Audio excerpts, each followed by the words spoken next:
Butere girls. Butere girls and the echoes of war. Today, that is what has been trending throughout. Butere girls had a play inaitwa Echoes of War that they were supposed to perform at the Nationals Pale Nakuru, but apparently the government and the president were not happy with that play because they feel like that play is an attack on the government because that play basically is from the Gen Z protest that happened, and now the director of that play, which is now Cleopas Malala, just wanted to bring out some issues from through that play, and the government felt threatened and they wanted to stop that play from being nini, but the court had allowed it to be played, so they had to come up with some ways, some shenanigans. Anyway guys, are you new to this platform and you're coming here for the first time? My name is the African Updater, and what we do here, we just analyze politics in a pure and clean way. So if you are new to this platform, kindly take a second to subscribe and to hit the notification bell so that anytime I post a video, you will always be the first to watch. This is a safe space for everyone because hapa atu tolerate siasa za matusi na hizo vitu zote na za chuki. So kindly subscribe, na kama kawaida, I'll be back.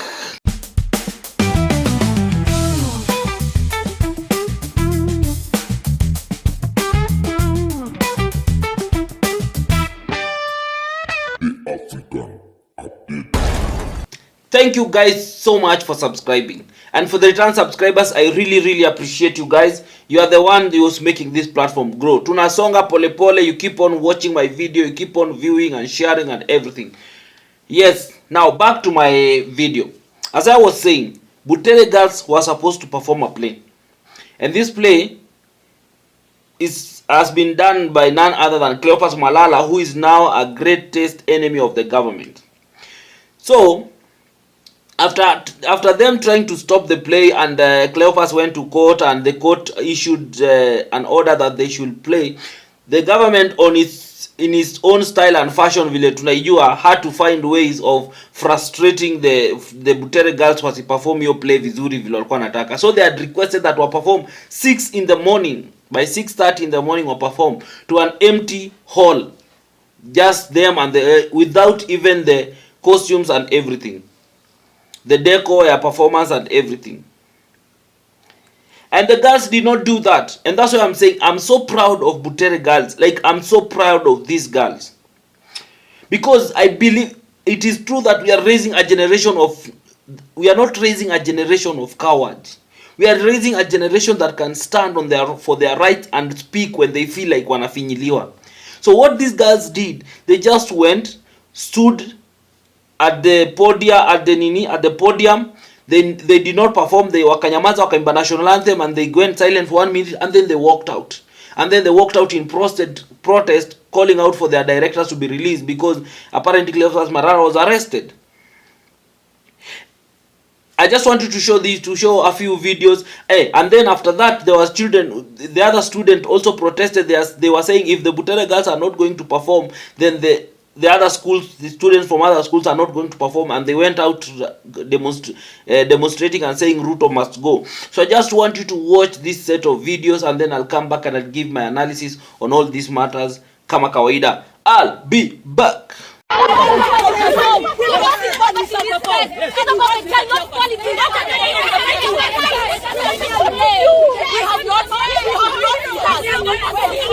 Can you please tell us what happened inside there? Can you please tell us what happened inside there? We were harassed by the police. Yes, they took us to stage with nothing. Nothing. We sang our national anthem, and we said we are not performing. Yes, we don't have a right. We are just mere We have a right. We cannot point our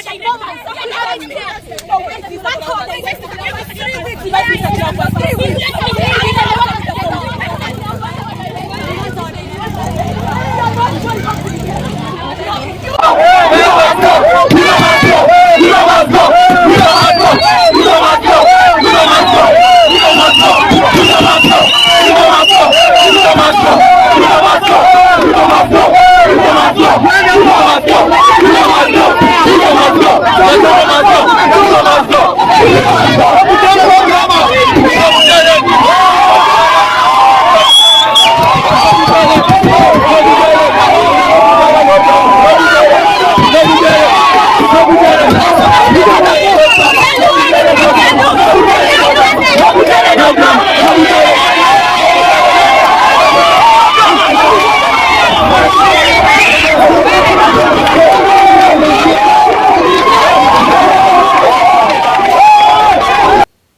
It is an interesting scene to watch, as you have seen in those videos. But this one, I like to break it into two parts. First, let me focus, or actually into 3 parts. First, let me focus on the students. Everyone went through high school, especially sisi watu ni wakubwa. And ka kuna kitu inabambaga watu ni drama festival na music festival. Na kuna hizo contest kama math contest na nini. I used to be in the math contest. I was not so much in the drama and everything. But there was that hype of getting into that bus and going to perform and going to prove something to your school. Actually, these drama festivals don't add any value to the grade their students and everything. So even you stopping them, it doesn't mean that they will perform badly in exam or anything. Not really. But one thing is that I've picked from the students, from these young people, is that there is a generation that is coming that is a no-nonsense generation. That this is a generation that is not going to take any nonsense from anyone. And I wish the government could have realized this. That they are dealing with a generation that cannot be silenced in any shape or form. These are people who know they are right. These are people who can speak their mind. Even if unawafinyilia, they will tell you to your face, this is not right. You can see when Butere girls were denied the chance to perform, the other student also said, we are not going to perform if they are not going to perform. These are people who are self-aware. They know what their right is, and they are willing to stand by it. And these are young people. So you can imagine the kind of, these are not Gen Zs, let me tell you. The people that are in high school right now, most of them are not even Gen Z. Gen Zs walimaliza shule. Gen Zs are the one that ni wale sasa wako university. Most of them. Those are Gen Z. With this one, we are dealing with the generation of, I don't know if it's Gen Alpha or something. So whatever awaits the regimes that are going to come, you people better be prepared.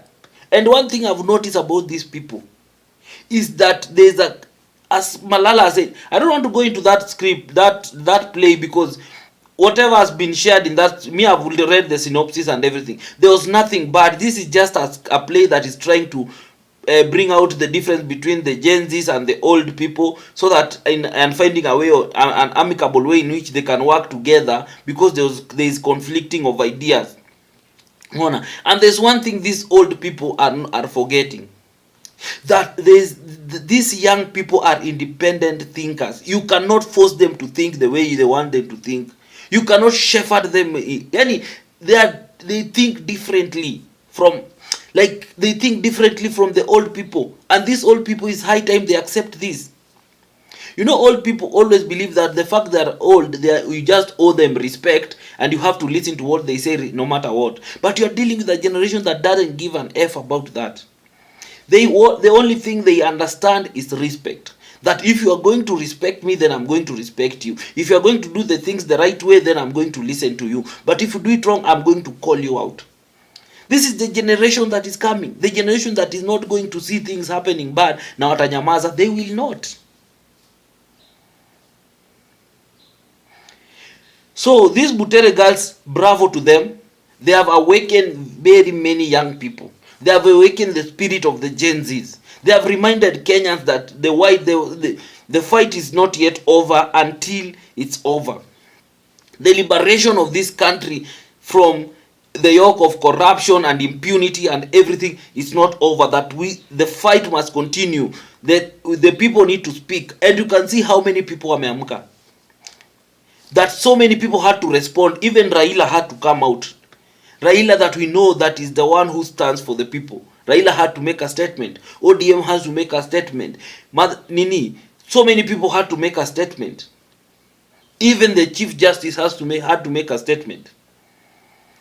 When the girls were being tear gassed, I was wondering, where is Karen Nyamu? Where are these MPs who keep on showing us? Even Gloria Uruoba, of all the people, someone who is pro-government, naro yake yote, had to come out and condemn this act. Because this is just a play. In high school, we read some very, kama vitu kama Mtemi Bokono, sijui the Betrayal in the City. These are the books we read, and they were all political. So these people were not tuambia ati stop politicizing the kids. These are plays that we read in high school. Kwani Betrayal in the City was talking about what? For those people who walisoma. Kifo Kisimani ilikuwa inaongea nini? There was that book ilikuwa inaitwa Waziri Mayai Waziri wa Maradhi. So it has reached a point that the old people must accept that the young people have a voice, and they have decided whichever way they are going to speak. Whether you like it or not, you are going to sit down and listen to them. So you old people, you people who keep on lecturing young people, they are not going to listen to you. It is high time you sit down and you listen to them, and you come out with a way in which all of the two generations can exist together. Otherwise, the young people will swallow you people up. And this was what Malala was trying to bring out in the book. In the play, sorry. It is that simple. No one is trying to fight the government. That play was not trying to name the government. Why? Why are you fighting kids? Why are you tear gassing kids? For what? Now, this comes to my second part of the video. The second part is very simple. This play made the president uncomfortable. But at the highest point, I wouldn't like to blame the president so much. Why? Because the president, I've never seen anywhere. The president was in high school. I know he went through high school because he went through university and everything. There is nowhere whereby he ever did drama or anything. It has been mentioned. Drama, music festival or anything. I can't see it anywhere. I've never read it anywhere. So maybe he just doesn't understand. Maybe the people I'll blame are his advisors. Because maybe somebody advised him wrongly that, oh, this play is talking so bad about you, is sticking in about you. Yes, the play is not about you. And the president maybe decided to act on it. So I wish our president could understand that the people who are messing him up are none other than the people he has surrounded himself with. That these people have no solution that can help him anymore. Everything these people touch, they touch, wanaharibu. Because this is something that was so simple to handle. If I was a president and I was uncomfortable with what was with this play and everything, it's very simple. Because wakisha maliza, they always go and perform to the head of state. That is always the procedure. That is very simple. You could have let them, wametoka all the way paka wamefika nationals. Then talk to the judges. Talk to the adjudicators.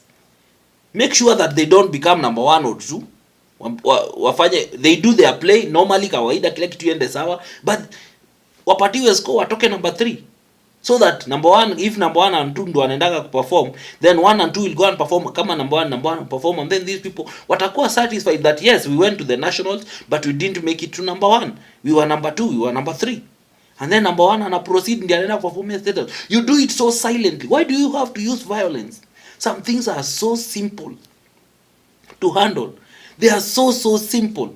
Because the people who have the power to push these people forward are the adjudicators. These are just the people you talk to. They are about, sijua anakuaga 3 or 4 people, I don't know. These are people you talk to. So you let everything flow normally. Normally. Without drama, without anything, without nini. And then ikifika pale, of course, if you are uncomfortable with the play, you just talk to the adjudicators. Come on, guys. Staki kitu ifike, because I feel like it's not portraying my government in the right way. Because we know these are satire. Sometimes they really refer to you, but since it's satirical, you can't really pinpoint a nini. So you just talk to the adjudicators and they give and nini. Because Kenya is just corrupt. We know this country is just corrupt. So you do it in a very subtle way. And no one will notice. Even if the girls will complain, even if Malala will complain that this play ought to have been number 1. There's nothing he will do, because people will say, after all, they performed very well, but the judges felt like they came short. It's that simple. Why is it so hard? Why is it like you have to make it like it's a war? Why is it like you have to awake the hunger of Kenyans? Asira ya Kenya unataka kuiawake. Why? It is because of your advisors. The people who are advising you, they are advising you that everything needs to be solved through confrontation. Which everything, sometimes power lies in being subtle. Power lies in being, yani unacheza chini. In a way so that no one knows you are operating. You are a smooth operator. You get? And most of these things, most of these things, all this drama ingekuwa, even arresting Malala could have been unnecessary. Now you have given that man a push politically yenye he doesn't deserve it. He didn't deserve it, because arresting him and taking him all around and then releasing him, it was not worth it. You've just made the person more popular, especially to the teaching to the teaching fraternity and to the Western in Western politics. And now you've made even these young people, these young girls from Butere girls, to be more vocal, because the same thing happened to them in 2013 when they were playing Shackle of Nini, which was also scripted by the one and only Cleophas Malala. So sometimes you don't fight some wars, you just don't need to fight them like that all the time. Because it is okay government to be uncomfortable with something. This has happened even during Moi's era, not Kibaki's era, Uhuru's era, not Uhuru's era, during Moi's era, Kenyatta's era, the first Kenyatta and everything. The only person that I knew he never bothered about anything was Kibaki. Kibaki never cared about anything. Nyinyi shindeni huko, nyinyi fanyeni ke mtafanya. And another person is Uhuru. Uhuru was also literally never used to give an F about those things. You could mimic him in front of me, no, unaona tu anache. So sometimes as a president, don't let anger control your emotions, that everything you want to solve with anger, everything you want to solve, you want to be confrontational, everything you have to prove to people that I am the president, I will have my way and everything. It won't work with the young people. Because if the young people decides to come out, you can't contain them. These people are so many, they are in millions. And right now you can feel even their parents, they are joining the choir of saying all these things. These chants that happen at that Ruto must go in Nakuru with the young people, it shouldn't have been the case. Why do you have to bring policemen to man a simple bus, which the student have done nothing wrong? They're just coming to perform. Unapatia hiyo gari, hiyo bus inapewa security, inakuwa escorted with the police. For what? For what? For what? You could have just played low. Basi ingekuja, no one you could have even paid attention that these Butere girls wako hapa. Wangekuja perform play yao, wa mingle na other students, nini. Oh, kishajua you've dealt with the adjudicators. Adjudicators will fix everything for you. That's simple. Anyway, guys, this comes to my last point of the police. Mimi personally, I don't know what the police wanakulanga. I would really one day want to know, like ningetaka tu kujua, what kind of training do these people go to? Because these people, before they go to this training, they are just normal Kenyans. But when they go there and they come out, sometimes they behave in a way that it makes me wonder, why would you go and tear gas young girls? Surely, yet you are a parent. Most of you are parents. Most of you have sisters and brothers. Why would you reach a point whereby you tear gas your fellow young people? Because of what? Because of simply orders. Kindly let me understand. Sometimes I just wonder, as in, what kind of nini? But I can't speak much because I don't understand. I've never been into that nini. I'd really like maybe one day someone who has been in the system and kalishe tu chini niambie, this is what we go through. Because sometimes you people do things and I sit down and wonder, was it really necessary? Tear gassing young girls, was it really necessary? Pushing young children around simply because they are coming to perform a play, was it really necessary? It is not necessary. It is not necessary. Your presence there was just enough. Maybe you just manning around the area and making sure that people don't fight and everything. That was just bad enough. But to a point whereby you have to lobby tear gas, you have to make children choke and everything. And to the politicians that keep on supporting that anything, as long as you are pro-government, you are willing to support anything that you see. Hata kama uelewi, you have never been to drama festival, you have never been to music festival, where kazi yako, the moment tu umeona tu ni kitu it's against the government, you just open your mouth and you want to support everything. No, this is wrong, you are politicizing everything. Come on, you politicians, nyinyi wenye mnajifanyanga wajuaji, give us a break. At least soma, elewa kitu before you start coming up and yapping and everything. You get? Because it shows how ignorant you are. And does it have, even if you support the president, which is okay, the president also needs to have supporters. Do you have to support everything? Surely. Si zingine hatu nyamaze tu. Just watch something. If you are disgusted by it, nyamaza. You don't need to comment in everything. What is there you want to prove? Unataka kuprovia watu nini? There's nothing to prove. something is wrong, it's wrong. Do you have to speak about it? Do you have to show us that, oh, I have to put a comment on this? Anyway, guys, what do you think about all this drama? Give me your suggestion. Tell us in the comment section. What do you think about all this drama? For me, I felt like the president simply overreacted, which he ought to have not done. He could have handled this in a very simple way na history yote ingekuwa. But I really don't blame him. I blame people around him, because sometimes as a president you handle a lot of things, and zingine sometimes unasikia tu ka by the way, and then unasema make sure hiyo kitu ijafanyika, and then you leave it as an order, and then whoever who is handling it sasa na handle vibaya. And then lastly, the police, I really don't understand. I like to understand them. And for the students, bravo, you need to speak out your mind. Don't be cowed, no one should ever silence. Freedom of expression should not be for anything. Thank you, guys. What do you think? Tell us in the comment section. But above it all, remain respectful, don't insult anyone. But if you want to support this platform, my number is always there. Kindly reach out, kindly tumaka kitu, na to appreciate. Thank you. Until next time, bye. The African Update.